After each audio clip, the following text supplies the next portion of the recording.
Hello, my name is Mitch and I draw Blood Force. And today we're moving on with Shadowhawk week, with Shadowhawk number 3. First though, we are going to go to the promo. So every video I start off by saying, hello, my name is Mitch and I draw Blood Force. You probably just heard it. And in case you weren't sure, this is Blood Force. Blood Force is a comic book I'm creating. It is a celebration / send-up of 90s extreme comics. And the first issue is complete. We're just kind of in limbo while I get the funds together for publication. And if you'd like to speed up that process, what you do, you go to the link in the description that will take you to my Patreon. Subscribe there, because I need your help in order to get this thing over the finish line. And warm fuzzies from helping a comic creator are not all you get by subscribing to my Patreon. You also get access to the entire Blood Force library, which is growing by the week, as well as all these videos and some exclusive content. So subscribe today, and soon we'll all get the Blood Force comics we've been waiting for. Thanks very much for listening. Now we'll get back to your regularly scheduled video about speed lines and shit. Alright, so Shadowhawk number 3 came out sometime, right? We're not bothering with the numbers on the cover. That's right, I forgot. And so, starting with the cover, pretty good cover. I have to say, this is probably the best cover as far as Valentino's concerned so far. Number 2 looked like crap.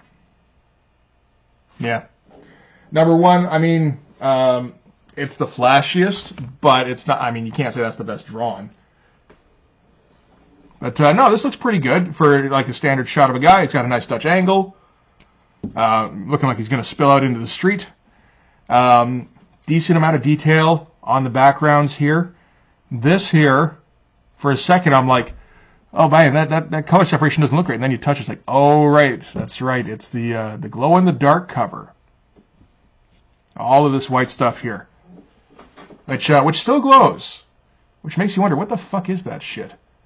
Am I exposing myself to something by handling this stuff? Like, is it radioactive? Is it some luminescent algae? I have no idea. I'm sure I could look this up and put my mind to ease, but I like the concern. And the other thing I want to point out is the colors bleeding in like this was done with watercolor. That was not well separated. One thing I haven't mentioned, that is a great logo. Man, very well done logo. Anyway, let's get into it. And okay, well, the cast is a bit more complicated in this one. So, we've got Shadowhawk and extra image featuring the others. Oh no, we have to read the others. Okay. So this is created, written, and penciled by Jim Valentino. So he is not inking on this one. We're going to look out for that. We got Chance Wolf inking there. Everything else looks to be pretty much the same. Colors by Eric Vincent again, so that'll look kind of shitty. And Liquifier created by Aaron Valentino. I'm going to guess that's a kid. That's one of Val's kids. And then the others is going to be penciled, inked, and lettered by Chance Wolf. Lettered too, eh? Assistant to Mr. Wolf. Phil DeMoss. This is not a film, man. That's not how you do that. And then Eric Vincent coloring again. Okay, so we're going to watch out. We've got a few things to watch out for in this one. Alright, so here we just get a dude being mugged. Yeah. And the inking isn't... Okay, it's a little thinner. We're not going to get the standard Valentino fat lines here. So a dude's going to get just straight messed up. And there's nobody who can do anything about it. Unless that's him. Is it supposed to be him in this instance? It could be. That Paul guy? Because there's no other link to those two, unless he just wanted to start out by reminding us that, in Val's version of New York, it's the worst possible place on Earth. And Shadowhawk is recovering from the explosion at the end of issue 2, which gives him floppy bunny ears. And he collapses in an alley. And somebody walks by. It doesn't specifically say she's a hooker, but she's got hooker makeup on. Her mother named her Jennifer. She calls herself Dice. It's the punchline to a rather rude joke. Okay? And they don't really expand on that. So I guess you're just kind of stuck figuring out the joke. So what was the point of calling that out? Anyway. Oh shit, it's the liquefier. And if you think about it in the context of something that Valentino's kid came up with, and it's like, oh yeah, I can see that. And one of the things we've got with the liquefier is that he doesn't want to liquefy people. He's like, yeah, he's hungry. I must eat. Please forgive me. Like, but he can't communicate that because he can't. Yeah, interesting. Okay, so here we've got. This was the girlfriend of the dude who was in the hospital, and this is one of those weird kind of incongruencies where okay, so she's got a meeting with Maxie Bold, who, remember, owns like half of New York. And how does she get a meeting with Maxie Bold? She's like, I didn't think you'd actually see me. Why would you even think to approach her? You know, and doesn't Maxie Bold have like 17 levels of minders to get through before you can even think about scheduling a meeting? You would think, right? But no, she understands the need for vengeance. And we learn her background is about how she's born the daughter of the city's most powerful Don, and when he was assassinated, she destroyed his enemies one by one, and that's why they call her Vendetta. So because they have a need for vengeance in common, she's meeting with her. It's like, okay, that's not a good enough reason, but sure.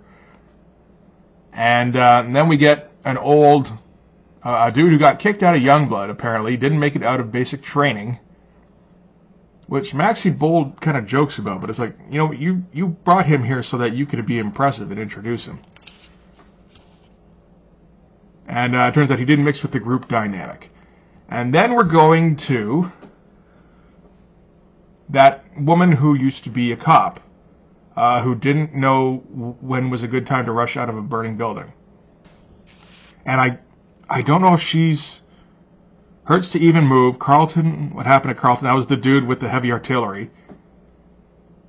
And she's got her suit. So the burning like built down while she was like having her nice little chat on the phone. Okay.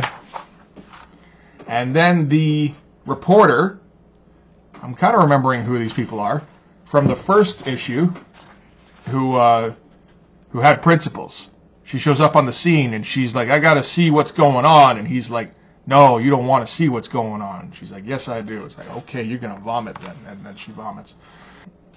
It feels like this is focusing on parts so that you don't see how gruesome the entire picture is. But he didn't really do that. He just kind of, kind of lingered on each shot. And this is how the liquefier eats. Okay, and so they're reporting the liquefier thing while Shadowhawk repairs his armor. He repairs it with a mallet and an acetylene torch. And a hammer. What else has he got on there? Cubes? Sugar cubes? Something like that. I think that's a screwdriver. Sorry, I do the same thing where it's just like you got to put stuff in there to make it a bit more cluttered. And you hope to God nobody examines the clutter. But nope, I'm going to be an asshole about it, I guess. I'm going to make fun of my own shit for not looking good enough when I do that, and then I'm going to make fun of your shit too. Okay, and so we've got Shadowhawk leaping around the city. I don't know who this guy's supposed to be. It feels like he's supposed to be somebody.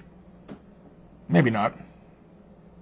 It feels like maybe this all should have been a color hold, and then we should have been focused on Shadowhawk. But I don't think they did that. We find out that he put together his own grappling hook and was surprised at how well it worked and how cheap it was to piece together. It's like, yeah, no shit. I'd be surprised too, finding a fucking, like, gas-powered grappling hook gun that works, that's cheap. Yeah, no, that would be a little shocking, absolutely. And now we've got Arson here, who, this is how he reacted to being blown up, was he turned into Fireman. And his reactions they're not realistic, because I think your reactions, if you were realistic and you discovered you were on fire, would be screaming all the time, rolling around trying to put yourself out. He doesn't do that. He does point out that it doesn't hurt. And his first reaction is, how am I going to eat? How am I going to live? Which is kind of an interesting... Yeah, no, that's a good point. How are you going to do those things?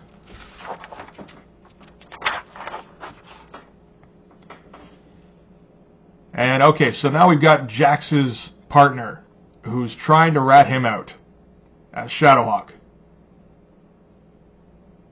And he's called him up on a tribunal kind of thing.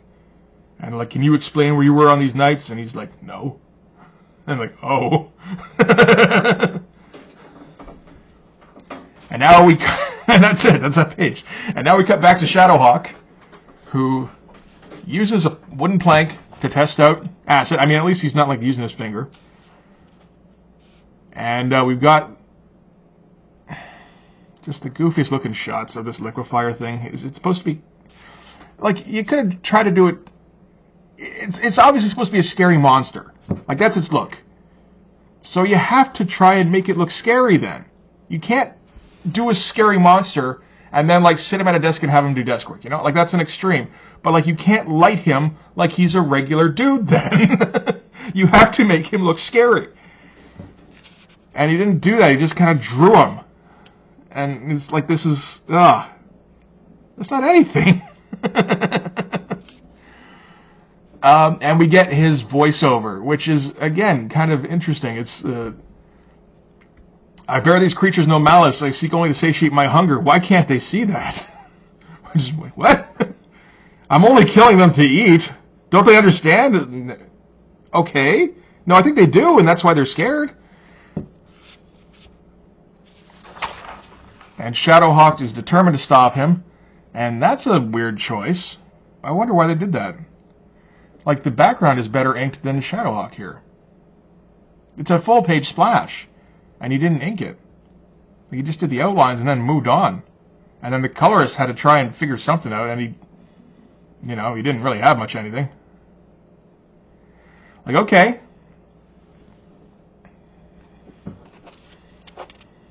And then we cut to Arson, who's going like, well, at least nobody's going to recognize me now. I was like, yes, good call. I wonder if I can do all those things those fire guys in the comics do, like fly. And I think we find out that he can't actually. He's just a guy on fire. And Hojo keeps coming across this liquefier guy who's just trying to get away from people because they make him hungry. And yeah, he's coming after Hojo there. He's going to eat him. Oh, no, wait, no. He's like, I'm no longer hungry. I must communicate with you. So why did you go screaming after him, busting through the door? Yeah, whatever. And so Arson is going to try and help out by setting the liquefier on fire. The thing is, I don't think he knows if he can do that. And Shadowhawk busts down and recognizes him. Oh, well, he says Shadowhawk. Okay, so maybe he recognizes his voice. And he's like, you feel like giving me a hand here? It's like, what? Dude, you set me on fire. And can't I see I mean it no harm? This is the voiceover for the liquefier. Again, it's like, no, we can't quite tell. You look like a monster and you are like out of control. You know? And Arson just pisses off. You'd almost think, like, if he's gonna do this thing where he's like, okay, you want to help? Arson will go, yeah, okay, yeah, I can be a good guy for a minute. But then the gloves are off. But no, he doesn't even do that. He just fucks off and lets him handle it. I have tried to reason with you, but if this is the only language you understand. And it's like, really? Have you? Other than just your voiceover? But then we got here, Shadowhawk here starting to suspect that the liquefier might be intelligent. I don't know why he would even think that. Could it be intelligent? Could it possibly have been trying to communicate with you? And he just kind of goes, you know, like, okay, well, if you're not going to listen to the reason of me smashing through doors and screaming about shit and looking like a monster, then I'm going to kill you. And then he kills him first. And I don't know how we're supposed to feel. Are we supposed to feel bad? I think that thing probably should have died. And then he kills it with the grappling gun thing. So that thing was cheap and easy to use and make, eh? Like, that's good to know. All right. Now we're back here with Jax and somebody called Reeves, who I don't know who that is. I'm going to say, so far at least, all of Val's white people kind of look the same. I mean, it's a standard comic thing where you come up with a template for a dude. But I feel like his black people are a bit more differentiated. Maybe it's just the haircuts. I don't know. He just seems to know one white person haircut. Or for one clean cut haircut. And Paul, the ex-DA, shows up for Hojo here. And he's all burned and beat up, so I don't know how we're not supposed to guess that he's Shadowhawk.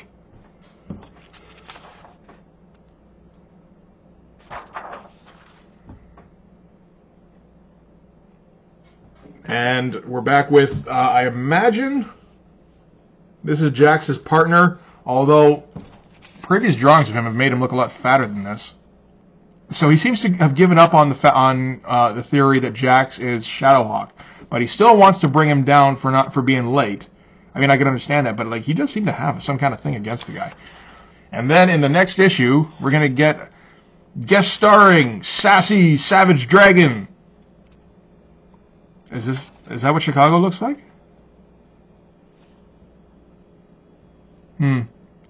I will say the art is, okay, so this kind of reminded me of Jim and Chance here in the corner. So this has all been inked by Chance Wolf. It's better than just Jim inking himself. It's still not good. So a lot of it is Jim's style, but I don't know about these inks. Okay, so again, there's not a whole lot here on the letters page, except for the last minute announcement that Bonehead Jim broke his drawing hand. So Shadowhawk number 4 will be later than usual. That was something I was going to mention about how this one comes out in March instead of, January, as it should, or February. But, okay, I guess I can't really call him out on that anymore. And, oh, yes, we're on to the others. All right, so we take a look here, and we've got the image info section run by Terry Fitzgerald, who fucked up the colors on Todd's pinups. And we can see that the image universe is getting rolling here. Shadowhawk, Savage Dragon, Spawn, Brigade. Oh, Spawn's not on here, but it is out.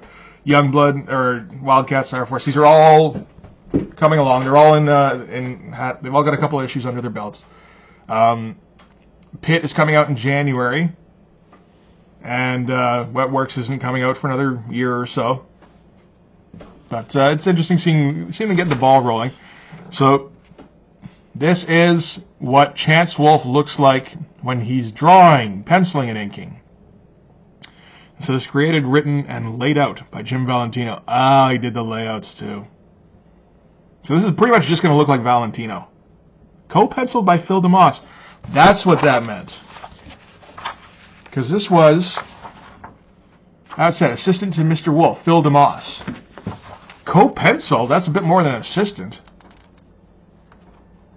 So this seems kind of Guardians of the Galaxy-ish, only a bit more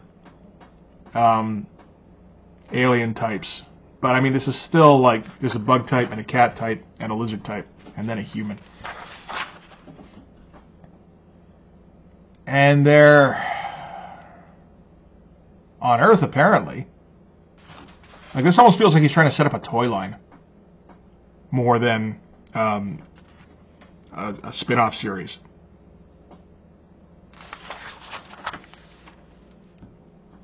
And yeah, well, like, does that not look like the liquefier? We just saw him in this issue. Like, pretty much, right?